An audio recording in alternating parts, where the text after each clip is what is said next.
was flying home, and he looked down and he noticed a fire that when the boys had started because, cooking food. They're there for 15 months, So he noticed when there fires and he's like, that is not habitable. So let's find out. Landed his plane, found the boys, and the boys were like, hey, what's up? Been here 15 months. Yeah. I just read that and I was like, that is crazy. Jesus. You know what I didn't test is audio. We should probably check that really quick before we... Yes. And sorry for my hair. I have not been to a stylist. And Jesus. You know what I didn't test is... sorry for my hair. Yes. Everybody's hair looks like this right now because of the pandemic, Dude, I tried doing something with it, but looking at myself from like a side view is just, there's nothing I could do to my hair or for my double chin. I tried doing something with it, but looking at myself from like a side view is just, there's nothing it is, I guess, my hair or for my double chin. I tried doing something with it, but looking at myself from like a side view is just, there's nothing it is, I guess, my hair or for my double chin. I tried doing something with it, but looking at myself from like a side view is just, there's nothing it is, I guess, my hair or for my double chin.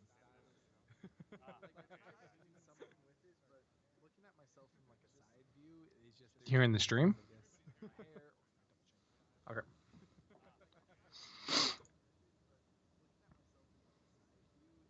Here in the stream? Okay. I got a funny story that I was told today. Yeah. I got a funny story that I was told today. Yeah. Wait. I got a funny story that I was told today. Okay, now I gotta streaming from like 3 different places. It's fucking me up. I feel like I'm in like fucking the purgatory or something.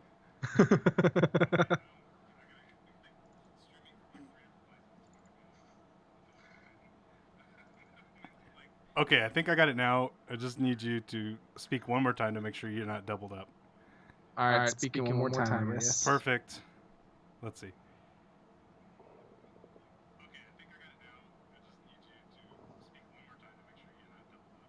Good. Ah, you're doubled up.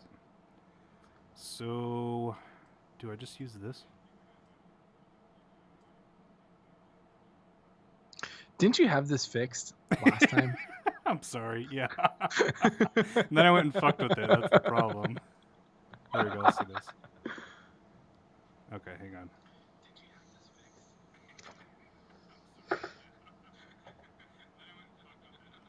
Okay, we're good now. I think. Wait. One more time. For you. We're testing your audio right now.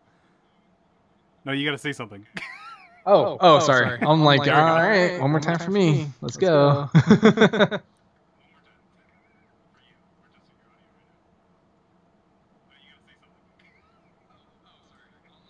I fucked it up again. Okay.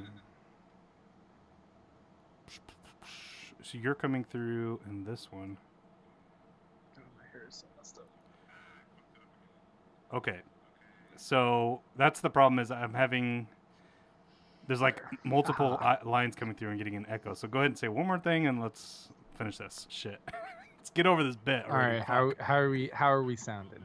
Okay, let's hear it.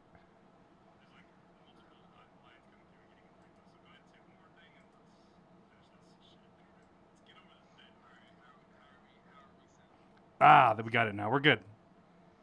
Sweet. Whew. Sorry about that. This is still trying to figure this all out. So yeah, now it's a lot more manageable because you can probably hear us. Before it was just either we weren't on screen or we were on screen but we weren't audible, or it was just like echoing like a mother.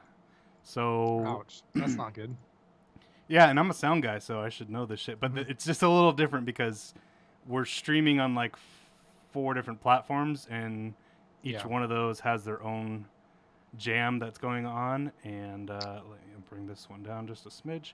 And okay, so we're getting it all figured out. By next week, it should be golden. Okay, where did we leave off though? Because So we need a good we transition were talking there. about them not sharing credit in the beginning of their career and how they had to build up their career in order to be able to use the brothers title. Right. This is the Coen Brothers. So, yeah. The Coens. I had a question for you though. I'm thinking like, mm-hmm. Do you think it's easier to become a director coming from the writing? Oh, 100%. Like, because you're 1,000%. You're basically rooting for your own vision now. It's like you've taken out the middleman, and you're the one, you write the vision in your script, and then you go and make it happen. Yes. Do you think it could work the other way around? Do you think a director is going to the writing side? Is that? Mm-hmm. Yeah, absolutely. Because look at Indiana Jones, right? Indiana Jones was written by the director.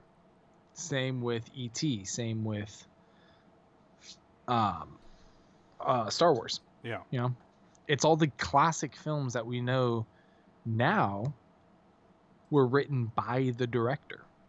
Yeah. And that just shows that the writer is going to know the characters the most intimate. And that's who the producers and that's who the studio is going to want directing these actors to make sure that they're portraying the characters as best as possible and getting the best performance out of them. Because I don't know about you, but if I wrote the piece and I directed the piece, I'm going to work so much harder on that piece than I did if I just came into some random guy's film and he was like, hey, can you be the director? Yeah. Here's the stuff. I'm still going to work hard on that film, but I'm going to work harder on my own stuff. Does that make sense? Yeah, absolutely. One thing I'm learning right now, making videos and stuff, and you're doing that as well, is once there seems to be certain sacrifices that are made when you have a vision and you start creating something, and you have this beautiful image of what you're going to make in your head, and then as things materialize, you don't have enough lights, or the camera's not as quality as you hoped, or the actors maybe don't quite understand, or something, it all just kind of dematerializes as you're going, that vision. And I'm learning more now that you should focus on keeping that original vision, like even if at the cost of time or maybe money, if it's feasible, that you need to hold on to that original image, because if you allow yourself to make sacrifices here and there, it's gonna chop up and it'll add up eventually, and you won't be left with what you started with at the end. Exactly. That's why the best person to direct it, unless it's just a phenomenally known director, that's a different story. But the best person typically to direct films, especially indie side films or films that go through the circuit, is the writer, because they know what they need to change and what they can change for time and money, but also they know what they need absolutely 100% to keep to make the story make sense. Yeah. And still have a good piece of art. Yeah. Well, that's interesting. We dug deep already in this one, but yeah. So, Coen Brothers, and I think they're known mostly for their, I don't want to say dark comedy, because that's not a dark comedy they have, but let's say cold comedy. Yeah. It's more of, it's like Quentin Tarantino softened a little bit.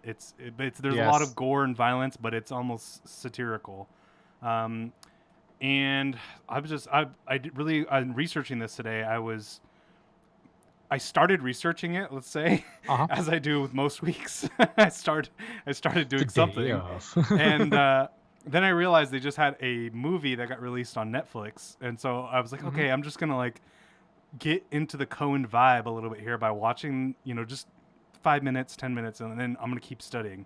And I ended up watching the whole thing, which led me to the start of this show. So it's really good. They have a thing like that of drawing you in, Oh, the movie is so great. It's The Ballad of Buster Scruggs, and that's going to be on Netflix, guys. Yeah. That is such a good movie. If you like the Coen Brothers comedy, if you like Westerns even a little bit, even to laugh at them, you're going to have a great time watching this movie. They made it so well. you could tell it's something that they've been wanting to do, and it's really just like a uh, mishmash of a whole bunch of stories. But the only Mm-hmm. thing that has a commonality to it is just kind of Western. But yeah, I read when they were growing up, that's how they got into film directing is by picking up a camera and emanating their favorite shows of the time. And really, Mm-hmm. that movie kind of encompasses it. It's like it's an old spaghetti western, and there's a whole bunch of different stories that were picked that you could tell they've been working on for years, and they just kind of Mm-hmm. mashed them all together into this fairy tale book, off a dusty shelf type deal. It was really cool. Yeah. And even going up to the end, it's like, I don't want to spoil the end for you, but yeah, it's there's this like ambiguity about how it ends, which it's not Makes you really, really think. yeah, yeah. And going back to like their other movies, I was just thinking it's not really, it doesn't end the way that their normal movies end, because they tend to follow like this the short form storytelling of television back in the 90s, Mm-hmm. where it's like the end of the show always starts at the beginning of like nothing really ever changes, everything kind of goes back to normal, at least in the form Yeah. of the large. You get that sense that nothing has changed, even though the main characters or whoever they've been interacting with might have been killed or something. But in the overall sense, of the end of their movies, you don't feel like anything has changed. Like I'm trying to think, like Oh Brother Where Art Thou, which is one of my favorite movies of all time. Yeah, that's such a great movie. Uh, Such a great movie. Burn After Reading, it's just like even the it's if you haven't seen Burn After Reading, it's Brad Pitt's fucking amazing in it, but it's like, and George Clooney too, and it's like the end, it's the CIA agent guy is like, well, what did we accomplish here? Like, nothing. So, and that's it. That's the way they end. It's like nothing even happened. It's like it was this whole, which I love about storytelling, is like they basically told this whole story and nothing happened. It's like it was this whole perceived buildup of like this guy thinking that the CIA is watching him, and he's all Mhm. paranoid and shifting and like looking for bugs and shit, and nobody gave a shit. And it's like the CIA is like, why would we be following a gym teacher? It's like, or what is he, a fitness instructor or something? And it's like, my God, like nothing happened. So that's great storytelling, if you ask me. That's really great. Uh, I love Fargo, dude. Fargo is one of my favorite movies done by the Coen Brothers, because I mean, it launched a series. It launched a bunch of stuff. It's a huge movie. It's great. Have you seen it before?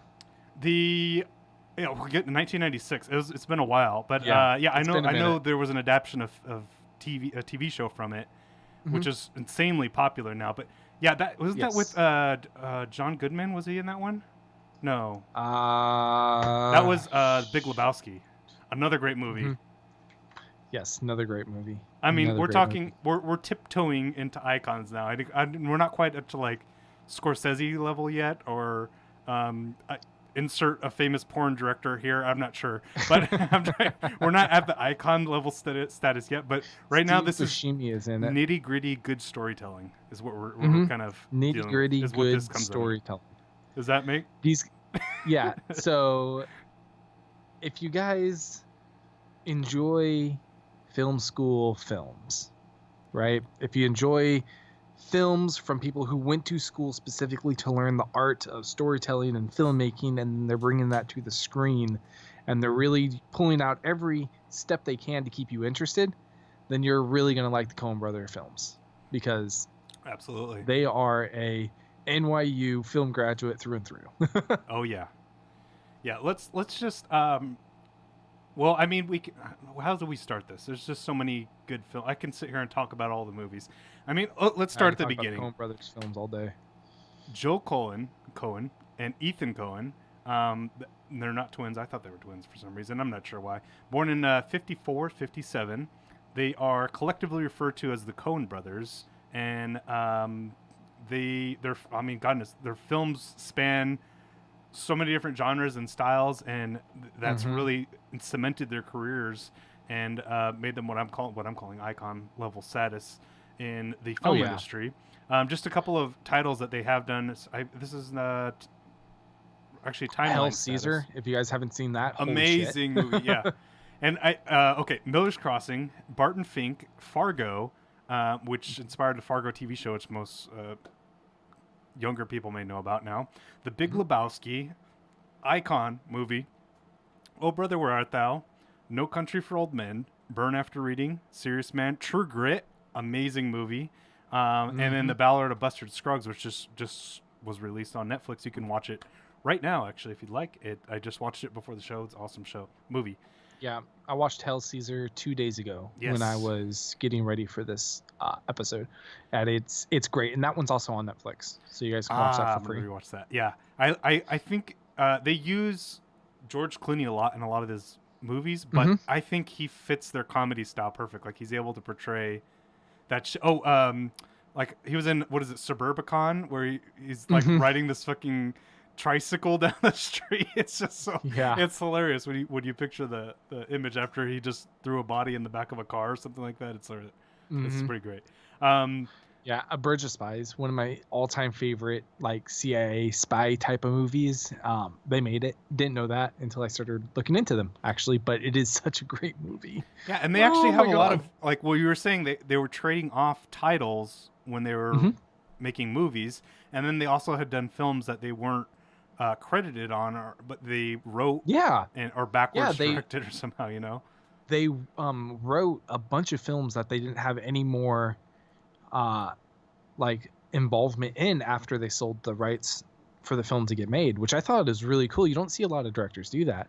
Usually everything they write they want to keep because they want rights to it, but these guys are just like, I wanted to write it, wanted to get it out. Not my we best have work, enough already, but here you go. Yeah.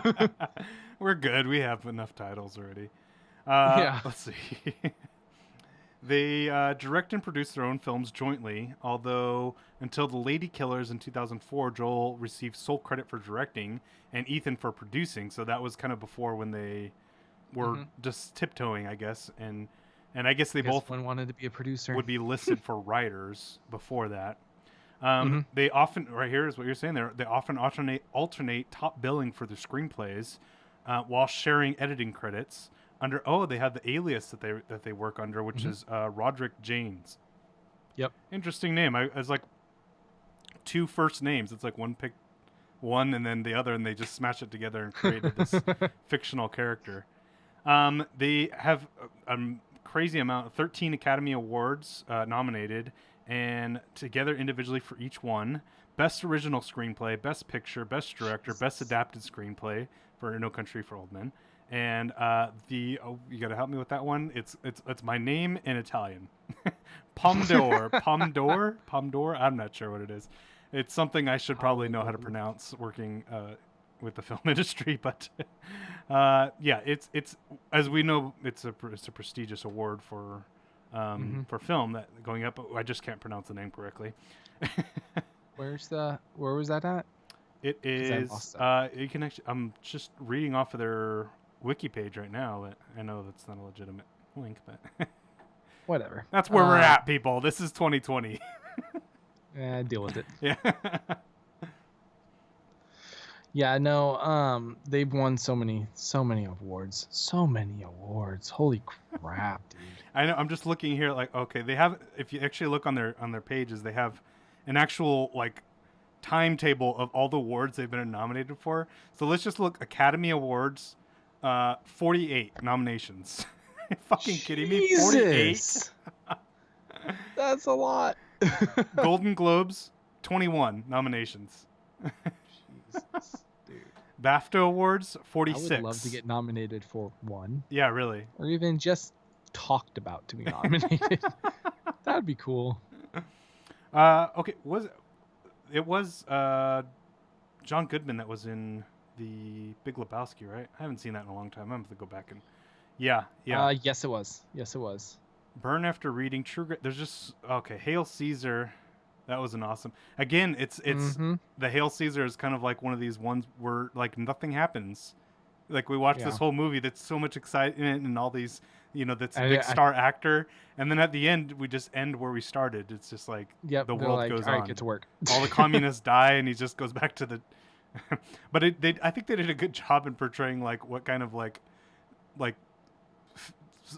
workhorses people are for the film industry. It's like Mm-hmm. he's this big star, and everyone sees glitz and glamour on the outside, but for him, it's just like, basically he's the bitch to the director or the studio, and they're just like, yeah, get his ass back here. He's back to work tomorrow.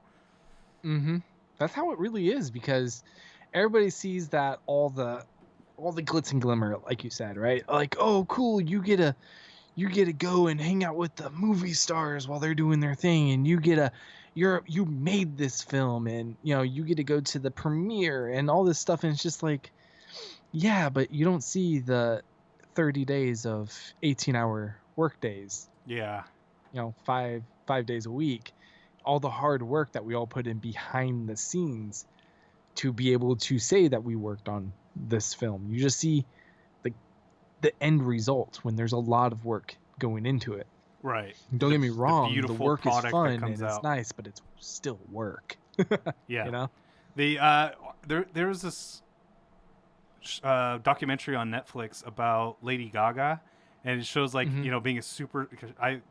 There's not many superstars like at her status, but it just shows like she's in like intense pain, seizing up in her back, and then like 20 minutes later she's on stage dancing like nothing ever. And it's like that's what you have to do if you're going to be at that status, because like you have to act like nothing's wrong. It's just it's just a normal day, but really they go through so much to make it work. How do we get on this subject? We're talking Coen Brothers here. I don't know.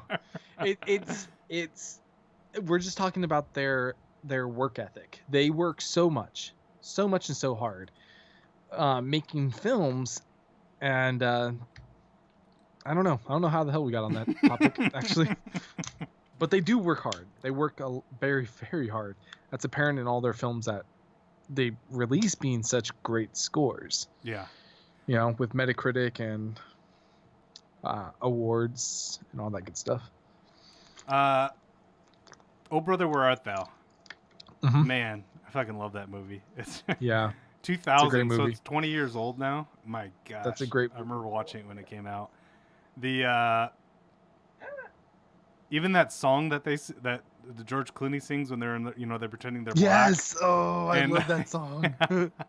I still am trying to freaking learn how to do that one on a guitar and sing that one. So it's so awesome.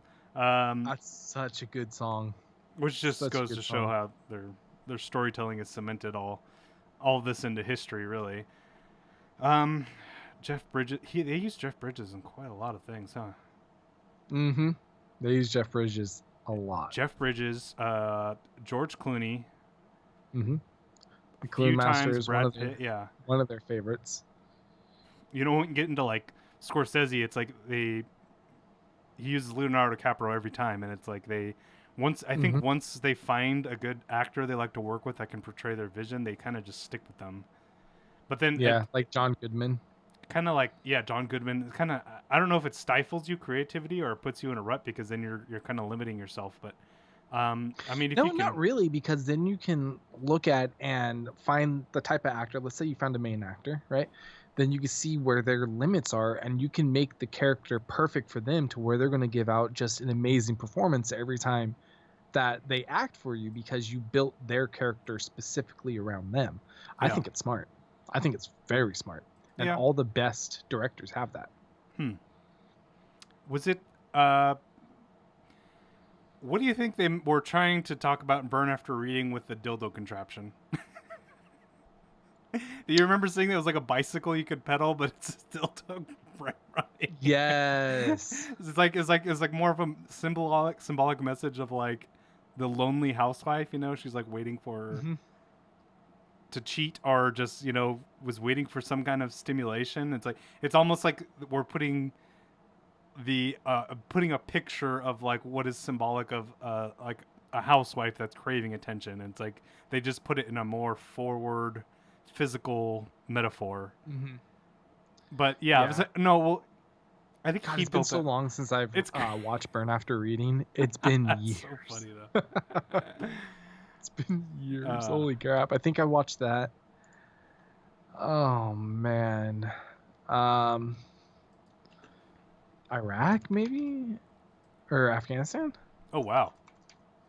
Yeah. Yeah, I'm pretty sure it was Afghanistan's the last time I watched that. And that was 2013-ish, 14-ish. Wait, when did I get shot? 14. 2014. That's unsettling. That's your timeline. Is when did I get shot? Well, I just the years, man. I'm getting Yeah. older. Like the years are starting to meld together, and you know, you got to go off events now. Yeah, exactly, dude. I get asked for. Someone asked me for my age when I was trying to buy a beer the other day in the store, and I was like, I don't remember, but I'm like, that should be a good sign that I don't remember how old I actually am. And so she just looked at me and she's like, give me your ID, sir. I'm just like, okay, like obviously I'm not joking around. Like I'm seriously old enough that I don't remember how old I am because there's no events in my life that pin me to a certain time. It's not like I'm looking forward to renting a car anymore. You know, I'm past that age, so it's like I guess, and I'm too young to look forward to the retirement. So it's like that in between period.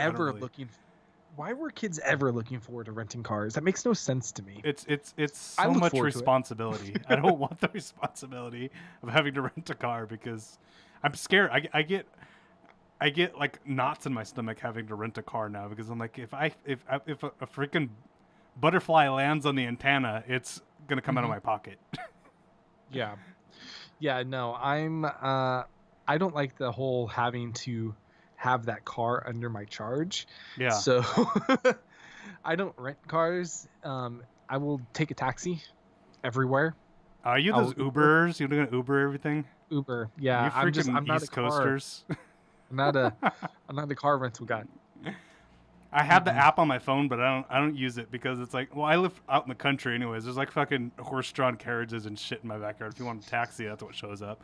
But I still don't use it anyways because it's like, I don't know. I like having control and like that's some, you know, being in former law enforcement. That's something like as important to me is have control of everything I do. I don't even ride roller coasters, and so like I don't like when New York taxis. No, thank you. Oh God, they make me sick every time, dude. Every time I go to New York and I take a taxi, I get sick. But would I drive there myself? No, that's craziness. New York is crazy. Man, the first time I drove in New York, I was scared. But I had this old car, didn't really care for it. It was this old, like, I don't know, Scion or some shit. It was a crappy car, so I didn't really worry about it.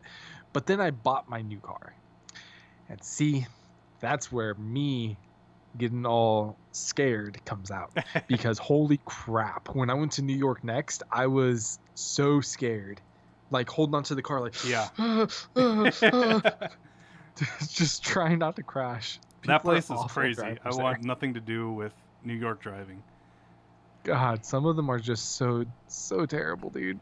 Like they have bumper things on their bumpers in case somebody hits them. Little bumper protectors. That's how often it happens. What kind of world do we live in that we need bumper protectors? Like I gotta like drape a thing with spikes. Right? Yeah. Like those things that they keep birds off of your fence with. It's like spikes but on a mat so that when you back into it fucks your car up. Your car, not their car, you know? Or their car, not your car. Other way around. Yeah, exactly. It's just So these guys went to New York Film School. Yes, they went to New York University, studied film, which is different. The New York Film Academy is it's one of those schools where you pay like $60,000 or whatever it is, and then they accept you in, and it's kind of like a trade school. But New York University Film is one of the best in the world. I think it's like the number 3 or number 4th best film school in the world. If I could have gotten into there, I would have gotten into there. Is it one of those ones where you have to be like accredited, working on accredited film, you know, feature film before they get accepted? No, they have, there's SATs and all that stuff that was required.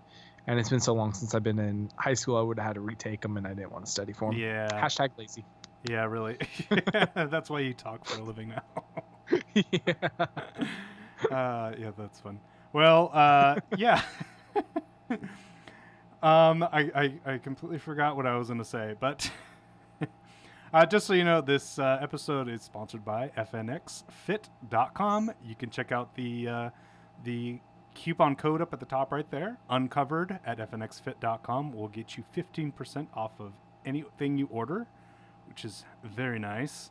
I've been taking the protein shakes. They got like these. I don't really like thick protein shakes. I like Kool-Aid. Like last thing you want to do is like choke down like sawdust.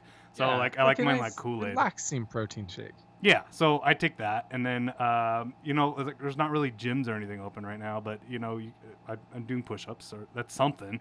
And then they also got some bomb ass CBD oil, which is like for after when we're all. Well, I've been using it for sleeping. When we're all sore and stuff. Tastes like bubblegum, dude. I've never had good CBD oil. That's crazy.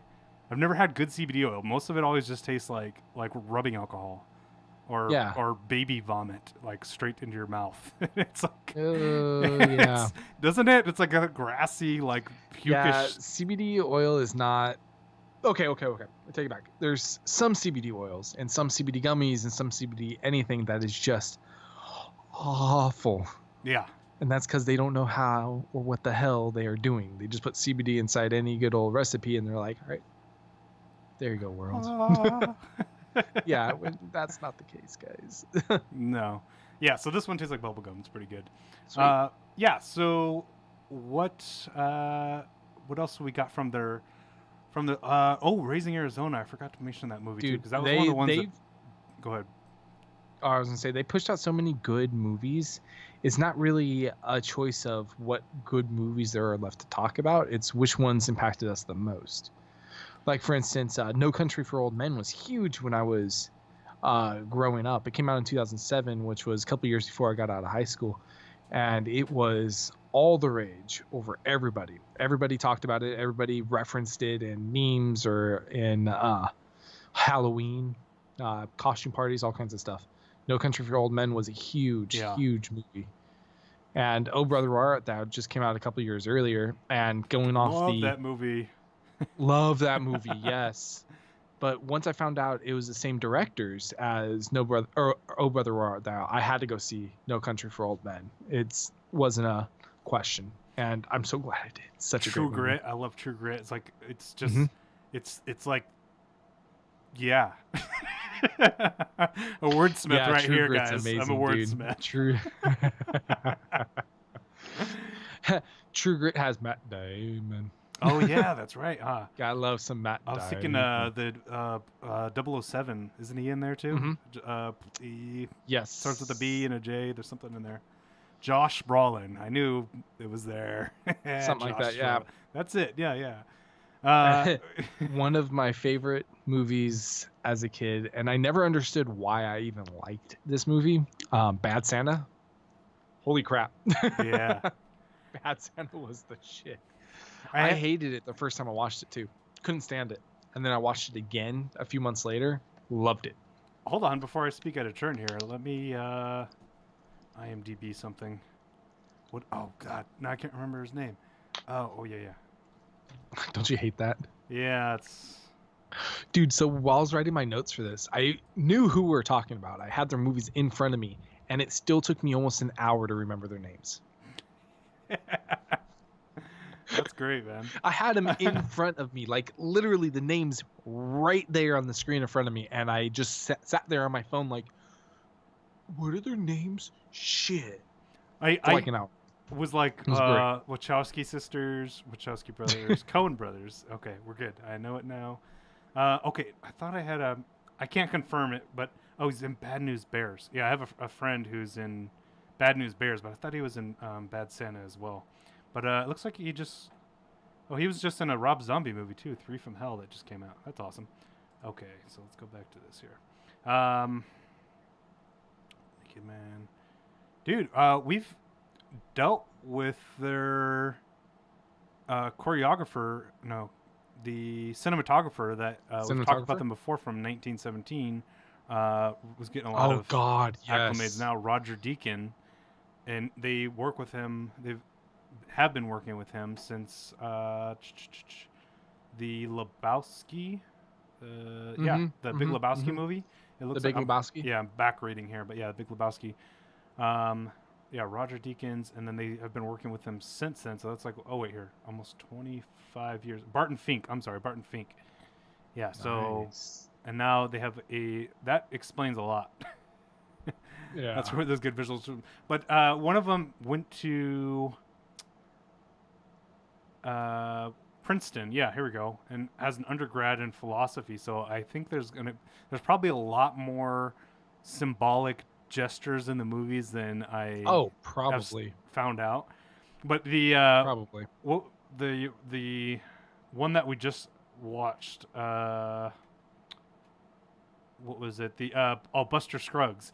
It's funny because it's the Western, and there's like this moment where I thought it was a little weird because the guy's kind of vain, and he's an all white cowboy in like this really dirty, dusty Western themed village, or what do you call them? Village, city at the time. City, yeah. He keeps getting into these shootouts over and over again. It's just back to back. Like, oh, okay, I'm just gonna, he's like, I should be a caretaker because I'm racking up the bill for them right here. But then he pulls out this mirror and shoots the guy in the mirror. This really nice mirror. I don't really know what that was, but I thought it was hilarious because he shoots the guy in the mirror and then he says, I'd say that's a cause for reflection. It's the mirror in the face. Yeah, I thought that was pretty funny. That's so stupid. I love dad jokes. Well, that's where they're free. I love them so.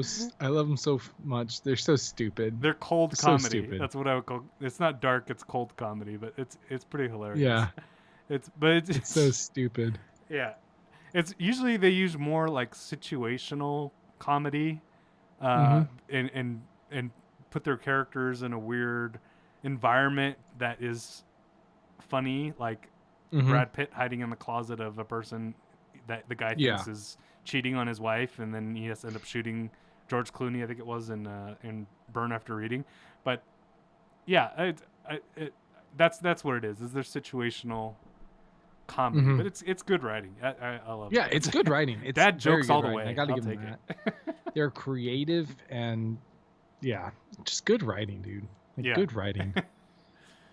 Yeah, I think they probably start out as writers, and even what it says here, their first camera was like a Vivitex Super 8. That's pretty awesome. I wonder if they still have that. That's so cool that's one of the ones that like it's like you don't spin it, but it's like it's that it's that big with the little that big ol' with the little like little nose sitting on the edge. The ones where you got paid extra money if you knew how to load it. Yeah. Let alone how to shoot it. How to load it, yeah. Recently, I just watched again Jojo Rabbit. Have you heard of that one yet? Yes, I have. I haven't seen it. I have heard Taika Waititi or something like that. It's the director. He's directing now the next series of The Mandalorian. Well, he had a few episodes for the last time, and then they also gave him a Star Wars movie, which I don't know how we have any more room for more Star Wars movies, but they're still making them, folks. Hey, I'm cool with it as long as they. I love Star Wars. I love them. I love the show. It is one of my all-time favorites. That and Star Trek are my two all-time favorite shows, or worlds, universes of all time. Right. Well, I do want to get back to. They need. Huh? No, go ahead. Actually, finish that. Yeah, because that's probably going to lead me right to where I want to talk. Yeah, they need to. Now that they've introduced the new characters, they've introduced the new story, they've gotten rid of pretty much the old actors, they need to actually dive into this new story and stop mimicking the shit before. Yeah. Stop pulling stories off of what they've done in the past. If you want to answer some Easter egg questions or whatever, that's fine. But for God's sakes, dude, start doing original Star Wars stuff. Right. Like, you have the ability. You have a whole new cast of characters. You have a Rey who just... Is this too soon for spoilers? Anyways, you have a Rey who just lost the love of her life. Like, she just lost him.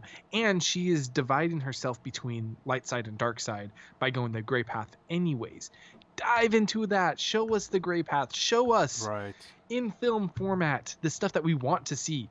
Leave the old shit to die. Go back and visit it later. But give us something new. Yeah, exactly. We don't have anything new anymore, and there's a lot of recycled. Like, one of the Star Wars was just the exact version, except the ship was a little bit bigger. I don't remember which one. It was 5 episodes ago, but it was like, it's just slightly larger now. And it's like, there's a hole, but it's a little bit smaller. So it's just, everything felt like the same. But I also think inherently Star Wars it mimics the story of the Bible. And it is at its core, it is a decision of choosing light versus dark. So it's like good versus evil. It's always that contradiction that's drawing the characters back and forth. But it does seem a little trite at some point. Like we were just like, okay, it's a little bit too much, because every single character has that option. Even Mandalorian. Yeah. Exactly, and with the divide between the light and the dark, they can really go into too light and too dark, and little light and a little dark, and then gray. And I'm really excited for them to dive into the Gray Jedi. Yeah. They've only ever talked about it very slightly in canon now. We're not talking about the outside canon stuff. I wish we were, but Disney's idiots. But in canon, they've only really talked about Gray Jedis in Star Wars Rebels, which they have Ahsoka, which is Darth Vader's apprentice. That's the carrot-looking one, right? She's the one that has the 2 thingies. Yeah, she's like orange or something. Yeah. Yeah. Or purple or gray it's been a while since I've seen it. But she was Anakin's. You're also colorblind. Trainee. Yeah, pretty much. She was Anakin's trainee, or his Padawan, before he went to Vader. And then she's fought him, but she went down the path of the Gray Jedi because the Jedi basically abandoned her in her time of need. I would love them to finally take the big series and start diving into Star Wars lore, not just one itsy bitsy little storyline in the Star Wars universe. Right. Like they're focusing everything around it. But once they step out, The Mandalorian, for instance, they did that so well. And it was diving into something that's never really been covered in a major release before. And it opened up our eyes and really answered a bunch of questions. And guess what? They had a wonderful response. Yeah. If they just keep pushing out new content, they're going to get that same response. Right. And I also think Mandalorian was like one of the first times, too, that we're not seeing this binary options of dark versus good versus evil, because it's like that we're kind of moving away from that original storytelling, because that's not the way the world is. There's no such thing as good or bad people. You're a mix of everything, and you could be, I don't know, you can't say good, but you're a person that makes choices based off of information that's given to you, and some people might perceive that as good or bad.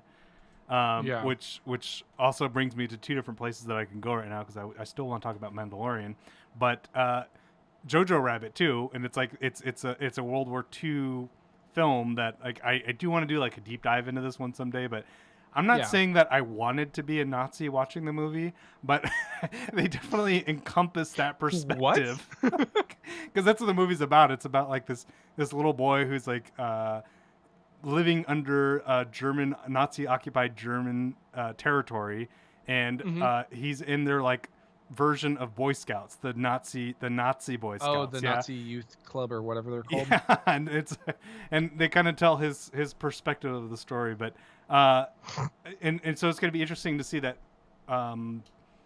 What is his name? Watiki. He's got a really hard name to pronounce. He got a lot of credit in this movie that he created, and he played Hitler in the movie, and nice. And everything kind of blew up for him on there, and Star Wars brought him over, and they had him do a Mandalorian last season, and he's going to do more directing this season, and a Star Wars movie coming out. And I believe he also does that vampire. It's a vampire comedy show, so he's got like vampire. Oh, is it What We Do in the Dark or something? Yeah, like that? What We Do in the Shadows or something. He's been working on that. So, we're talking about Coen Brothers, but he also has that cold comedy style. I mean, obviously, if you're making a parody out of a World War II movie, I think that comedy style opens up the door to make it okay to understand it. Like, I think that's the job of a lot of comics and stuff is to find a way to make these things that are hard for us to understand, not funny, but a doorway to get into comprehending it and dealing with it. And it's a form of like like healing and stuff. And so I think that was like a kind of like really popular or really engaging movie that addressed that issue. And so now he's coming into like to Mandalorian. But did you see that the way they film Mandalorian is like it's all not green screen, but it's all on digital projectors. Like I don't know, like you might see at a stadium when you go watch a game. You know, they have the big Megatron thing. It's basically that, but it's wrapped around in an almost entire circle, and they can project the backgrounds, which also gives it accurate lighting because the screen goes around, and so it's projecting that light onto the actor of like the Sahara Desert or something, and they just interact, and basically it's just one big stage, and the screen is all, and they change it just like that. Like he's like, okay, it's a little too bright, let's make it darker, and then I knew a couple of electrics who, when I say new, I mean I've met them before and I've run in the same circles, but I knew a couple of electrics who worked on The Mandalorian, and I can't tell you how jealous yeah I am. That, and I knew a PA who worked on season 3 of what is that, the robot cowboys, Westworld. Oh yeah okay. Yeah, oh my dude. Robot Cowboys. I tell you, man, jealousy in the industry is a real thing, because I got jealous of both of those. Sorry, I dropped something. I got jealous of both of those guys. Yeah. When I found out they're working like my dream projects, I was like, you mother truckers, dude. Like, like I'm so happy for you guys and congratulations, but yeah, congratulations, but I hate you. yeah. Yeah, like, I'm so happy for you. You have no idea. I'm so ecstatic, but I want to murder you.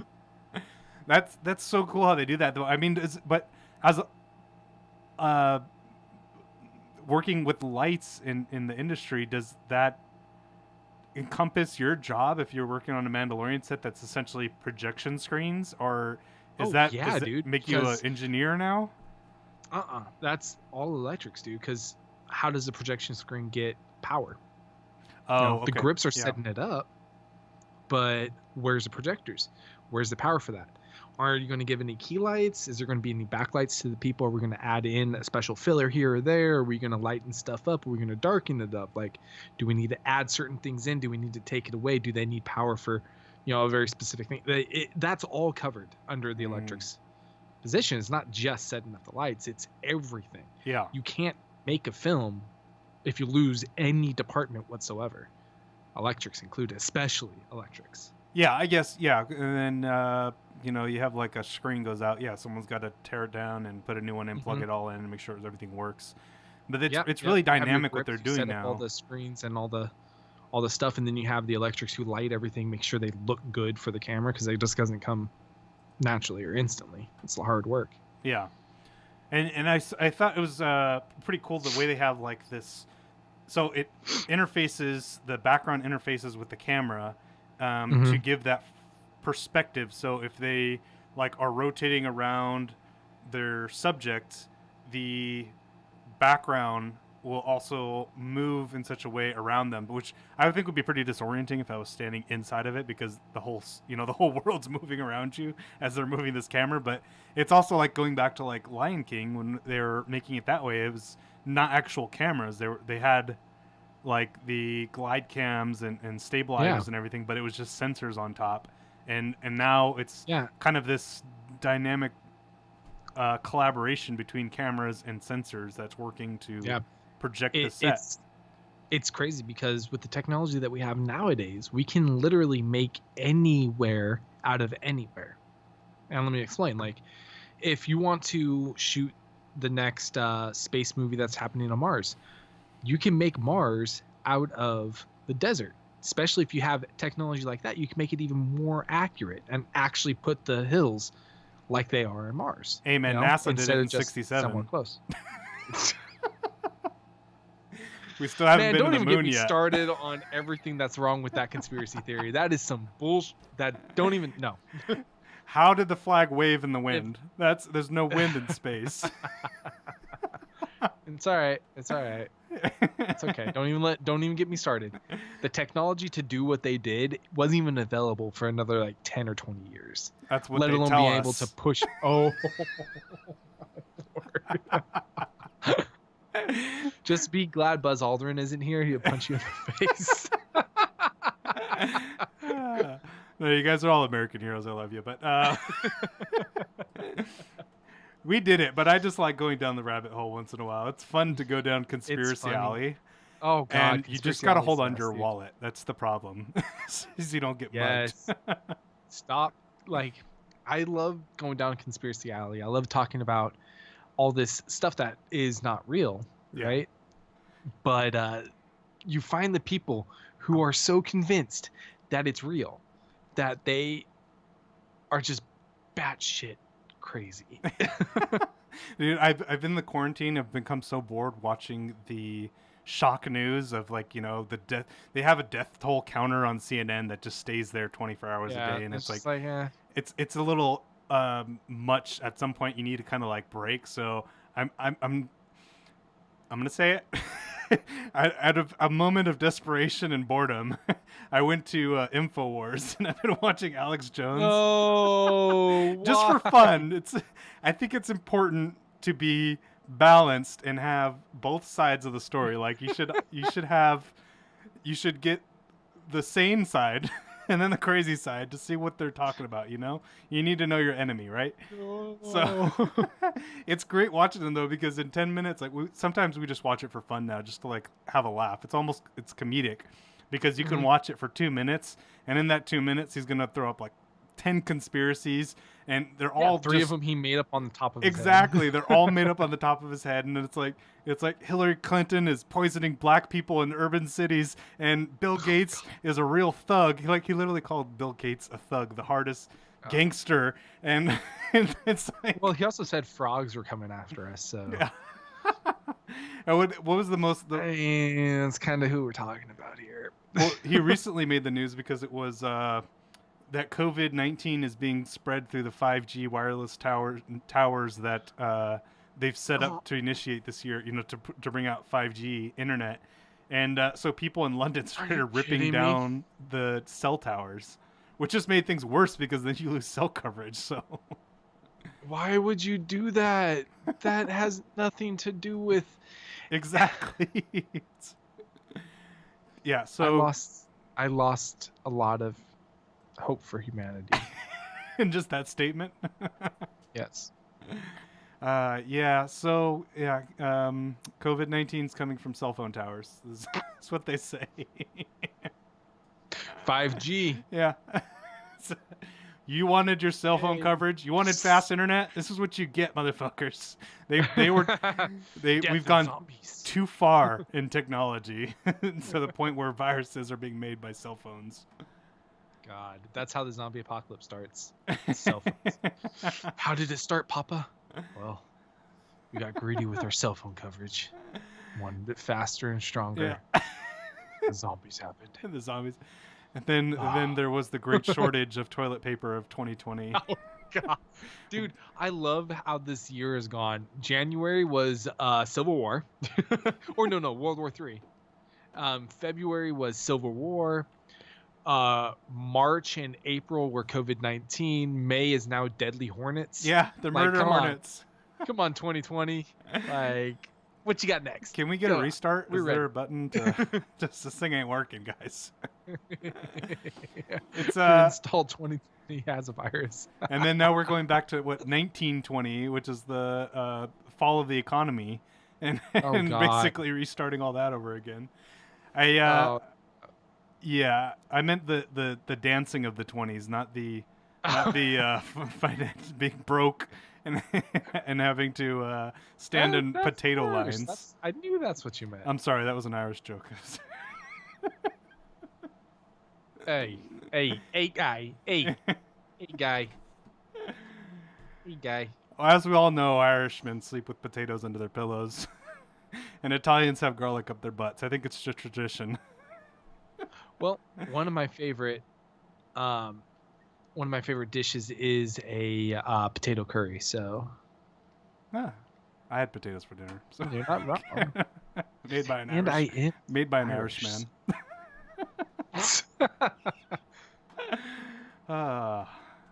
Is this Coen Brothers? I think that's it. Yeah. That's it. This degraded quickly. We went downhill so fast. Yeah, I don't know how that happened, but welcome to our minds, guys. Yeah. For those of you still watching, a lot of this will probably get cut because we go on tangents. Yeah. There's a lot. But that's the benefit of watching us live. You get to see all the cool, fun stuff that you don't get to see in the live one. That's a good point, because that is my biggest challenge in a given week is making us make sense in some coherent way. Good luck. In editing. And that's why he edits and I just look here and look pretty, even though I don't really look. But I do. You look really great. Actually, the camera, today's the first time we've had both the Canons fired up. You've been smurfing it for quite a while because there's a... Oh, dude. Oh, that webcam was terrible. This piece of shit right here. That was so bad. This is the Razer. I know, right? This is Razer Stargazer. This thing is not even sold anymore. It's so bad. So what I did is thanks to Canon, blue hue all over you, and you just. Yeah. I didn't even know this was your skin color, to be honest. I'd known you entirely under blue. Yeah. Blue Smurf. Yeah, no, that was awful, dude. I tried everything I could to fix it, and it just didn't have the capability of changing that, which really sucks. But my camera that I'm actually using is my Canon EOS M50, and I popped an adapter on it, and I threw my Canon Nifty 50 I've had for the last, 10 years. If you guys are into cameras and you don't have a Nifty 50, why? It's a staple. You have to have a 50 millimeter in your bag. You have to have the Canon Nifty 50. It's only $100. Go buy the fucking thing. It'll last forever. Yeah. I've literally played basketball with my lens, thrown it into the bag. You want to look like a professional photographer? Slap a 50 on portrait photography. You're done. You look professional every time. You don't even have to look. You just close your eyes and take a picture. Have the actress do this. and it'll be some noir, some beautiful noir shot. Yeah, black and white noir, or have her stand up next to, or him, stand up next to the halogen lights on, like, next to stores, like the open signs and shit. Stand next to that, like this, with the light shining onto the side of your face. Yeah, that's some professional bullshit right there. Sure is. So you are using the M50? You said.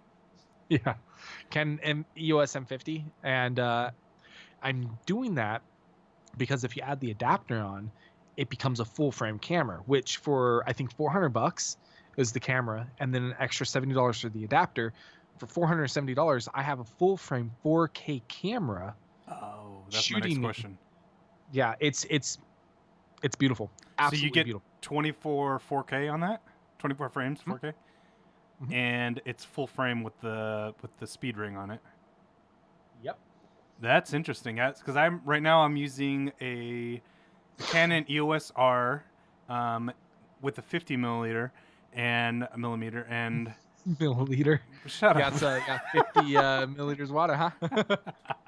I work in a lab all day, okay? So that's where I sometimes confuse the things. Does the liquid help, solidify the image? Oh, I hate you. You couldn't have just let it be like go under the rug and just... Come on, man. Where's the fun in that? But so I've worked really hard to get this set up. I got like the hairline and my key light and my camera's mounted behind the computer in such a, like, even if I put there it goes, you can see the computer screen right there. It pops right up on the screen. And I'm actually thinking about buying another one, but I may look into the M50 if it's a little bit cheaper. It's 3 times less the price. It's amazing, actually. I love my camera. You have to I do suggest getting a good adapter. I didn't get a very good one, so I have lines that come through on my display. They don't transfer and they don't stay when I record, but on my display they come through, so that's really annoying. Yeah. If I was doing it again and getting another adapter when I get a little bit more money, I'm going to buy the Metabones adapter, which is like between $400 and $700. but it'll completely get rid of that, and it's exactly what this camera needs. But still, even that, with, let's say it's $700, so $1,100 for a 4K full frame camera. I believe it's 4K. Yeah, I'm pretty sure it's 4K, but only $1,100. You're not going to get that deal anywhere else. No, it's great for any other type of camera. And then you could just put the EF mounts on it. That's the reason I got the adapter in the first place, so I could put EF mounts instead of EFM mounts, because I have all EF lenses. And then, as you were saying, the beauty of us being able to do this now is that Canon released a utility update that allows all their compatible cameras to become a web camera just by plugging it into the computer. So that is awesome. Thank you so much for doing that, Canon. Yeah, Canon's little update saved me so much time, so much money, because I was going to have to pay $70 for another piece of software to do exactly what this is doing at a lesser quality. Yeah. But now I can pull the image directly off the camera, push it right into my computer, and be perfectly fine. And it's great, and it's free. And it only costs, I think I had to buy a power cord that plugged into the wall. I think it was $20. Oh yeah, that's right. Boom, upgraded visuals. The audio, on the other hand, now that yes, you've joined the club of Shure. Oh god, dude. Shure SM7B. I had to save. Yeah, I started saving when we started this podcast, a couple $100 each month. I finally upgraded my audio to the Shure SM7B. It's all digital now, or all analog now. It's so great. Yeah, the great thing is, I was sound like that shitty ass one.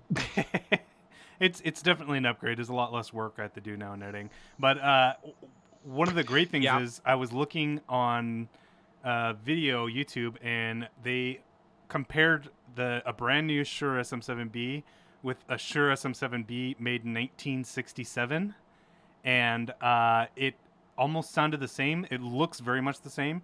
They took it apart, and the construction was very similar to the one that we have now. Nice. And the price is still holding too. It still runs about $400 for the microphone by itself. So I feel pretty good in this investment, because dude, I'm never selling this thing.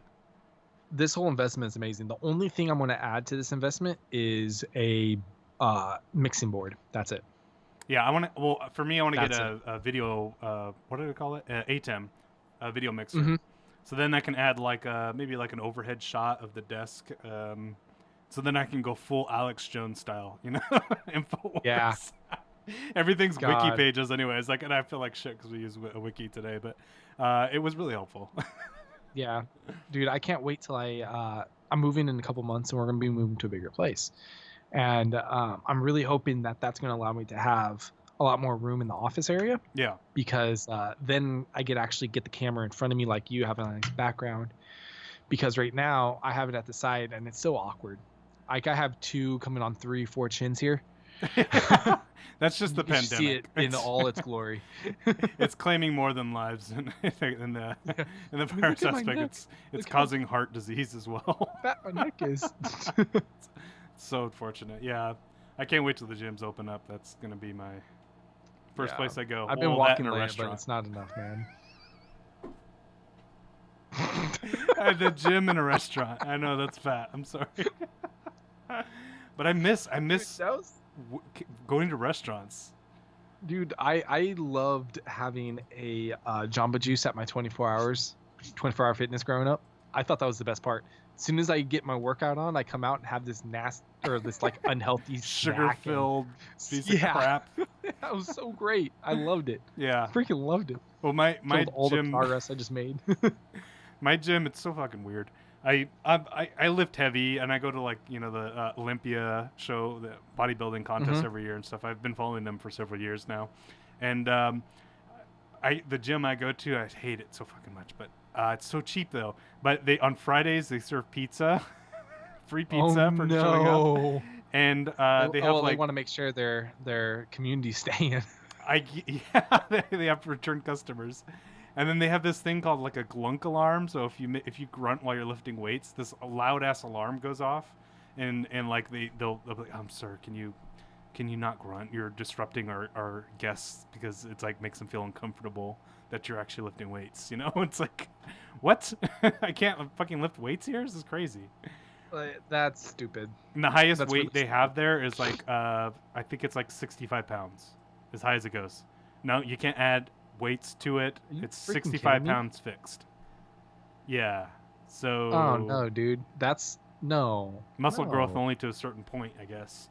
And then I guess you could just start lifting like kids nearby or something. I don't know, because they've been eating pizza on Fridays. So. Dude,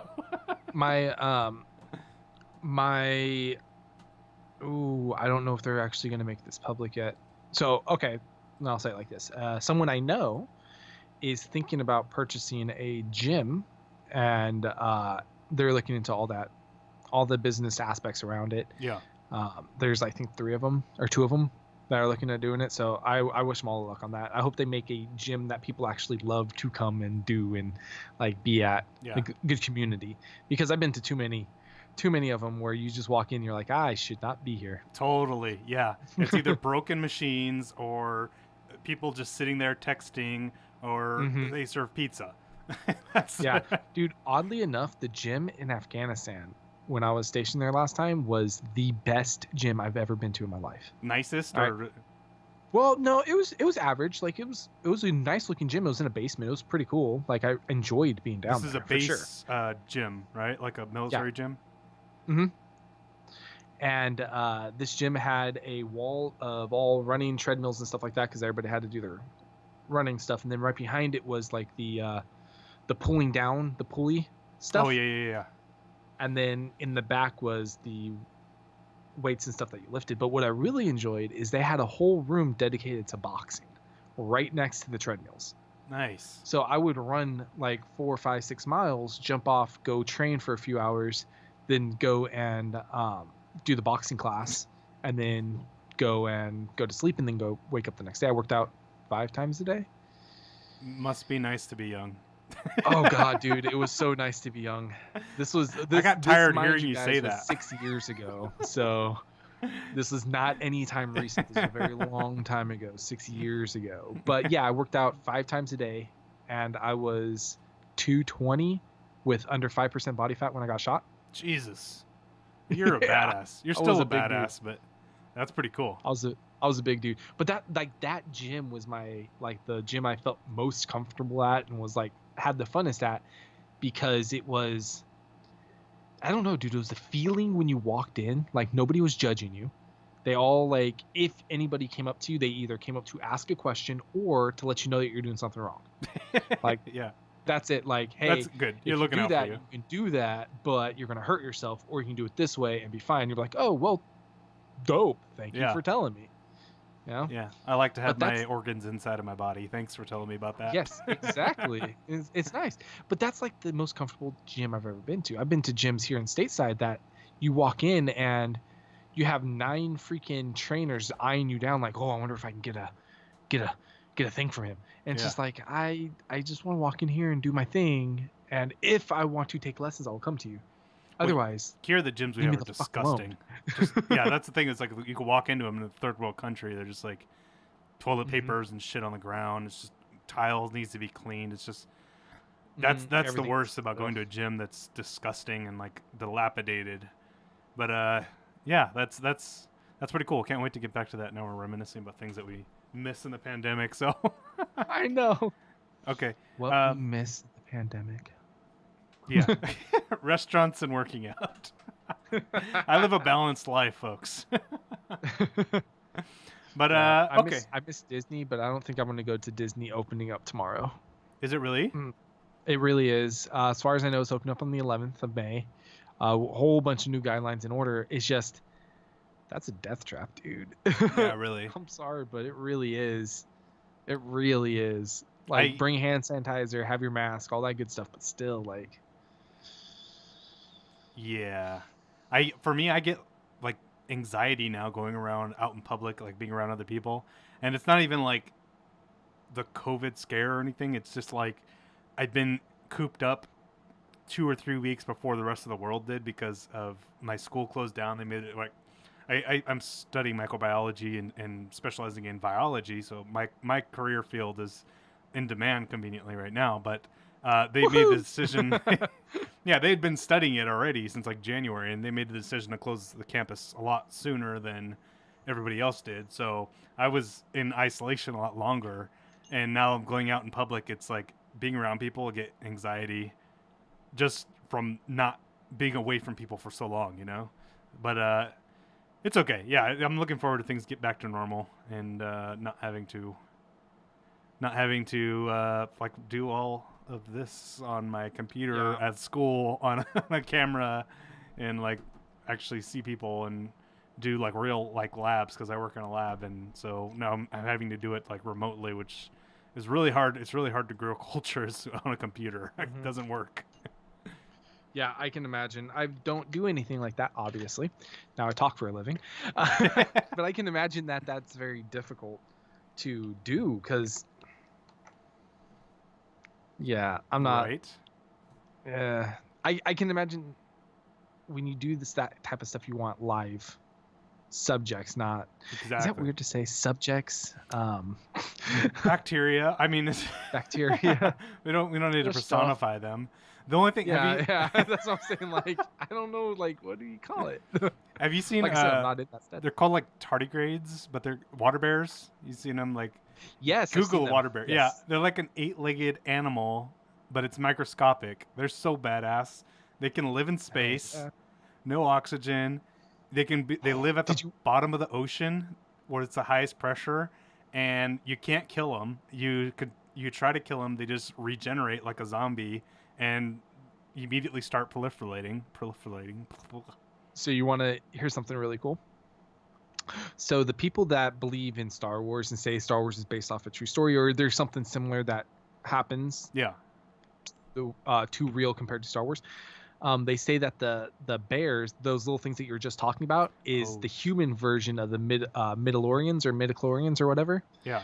Because if you notice in professional athletes or people who are doing tremendously like athletic stuff, they have more of those typically in their system than say you or I, who are just mediocre at doing that stuff. Yeah, thanks for calling me out. But yeah, I get what you're saying. I'm just saying. Yeah. You're not the best. It's okay. You're not going to be a professional basketball player, honey. It's all right. And what's it called that they have them in them? What a hoodies? Like it's it's the human version of the midichlorians. Okay. You asshole! You think you're gonna you thought? Oh, that's interesting. Yeah, and okay. I mean, it's probably bunch of bullshit, but I mean, it's really cool for me. It's probably the smoking. Why I can't run so fast, but yeah, we've all made our life choices, people. Just deal. Yeah. All right. Well, what do you think? We wrap it up here. This is Coen Brothers Deep Dive. My favorite. Yeah. Plus others. Plus and bonuses and info. And yeah, my favorite was Oh Brother Where Art Thou and Burn After Reading. And now for you liked Oh Brother Where Art Thou as well. I'm a huge fan of Oh Brother Where Art Thou and No Country for Old Men and so many other. Bad Santa. Bad Santa's such a great one. And I think we can like their strength is writers. They're really good storytellers. Mm-hmm. And they've just kind of understand that what people want as far as storytelling, mm-hmm. and they're in a unique position where they've held on to their vision by directing the films that they write, and mm-hmm. and that's what's allowed them to become as icon level as they are. They definitely took in what NYU film was teaching them. Scorsese said the same thing. When he was in NYU film, they forced him to write his first screenplay instead of just being the director for someone else. Yeah. So I'm really glad that they stuck with that, and now we're being able to reap the benefits of their hard work and their passion. Yeah, totally. Look forward to what else they have coming. They have a really unique style that you don't even need to know it's them to know it's them. Like it's more visual than it is in the way that the writing is. But I like their, I don't know. It's almost got this this character reminiscent of like the 60s TV show and film era, Mhm. and I don't know. It's interesting. That's what I like. I really love period movies, so that's kind of what they work a Yeah. lot in. But even the spaghetti western that they kind of did was pretty cool. Mhm. But yeah, what do you care to do next week? Next Sunday, 7 o'clock, we're live streaming again. And Yes. what do you want to talk about? I think. Ooh. We're getting closer to Icon now. Yes. I want to do Scorsese, but that's such a film studenty thing want to do. It's okay. Go down the rabbit hole. But he is the reason I got into filmmaking. Yeah. I was watching, believe it or not, somebody gifted the How to Be a Director masterclass, and he was the one that taught the masterclass. Yeah. And I wanted to watch it. I had no aspirations of being a director or being in film or anything at this point. I just wanted to watch it, and his love for filmmaking, his love for the movies really inspired me. It made me want to get into film. Right. So, I mean, we could do that. We could talk about him. I'm ready. Let's do it. It's a big one. I have to study up Scorsese. For this one, yeah, that masterclass is pretty cool. It's especially appropriate in the pandemic times. Mm-hmm. I want to learn how to do urban gardening. Nice, dude. Yeah, no, I don't know. I don't even live in. I did. These master classes, I did the Gordon Ramsay cooking one. That was really good. Is it just him berating you for 8 hours? Pretty much, yeah. Pretty much. You're doing it wrong, stupid. Don't be stupid. All right. Well, till next week then. Sundays, 7 p.m. Pacific Standard Time. We're doing 7 o'clock streaming. You can catch us on twitter.tv, Facebook at Uncovered Cinema. Actually, all tags Uncovered Cinema. We're going to be on YouTube. We are going to. This is our first episode. It's going to be recorded and streaming from there, as well as coming to you very soon.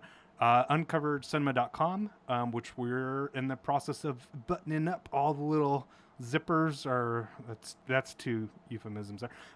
Putting everything all together, and we have merch coming out as well as Patreon. So look forward to that. Excited.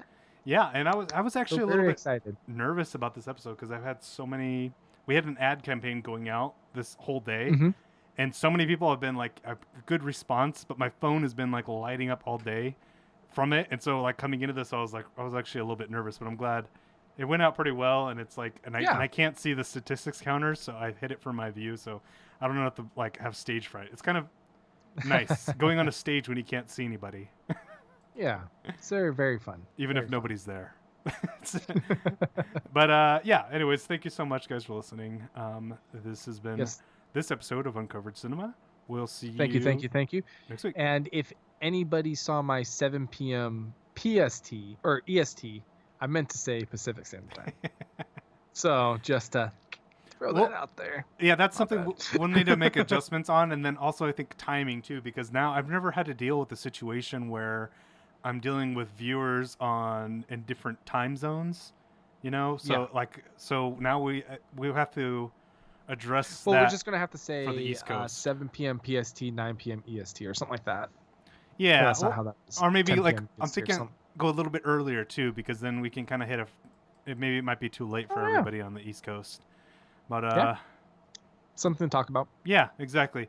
Till next week, then we will see you again. And then once again, for those who are still online here, you can look up above our heads, Uncovered at fnxfit.com. Get 15% off of your order. Oops, and you can help pay for our expensive microphones that we need to continually maintenance and keep up with so that we can keep doing the show. All right, guys, we'll see you next week. Take care. Oh, wait.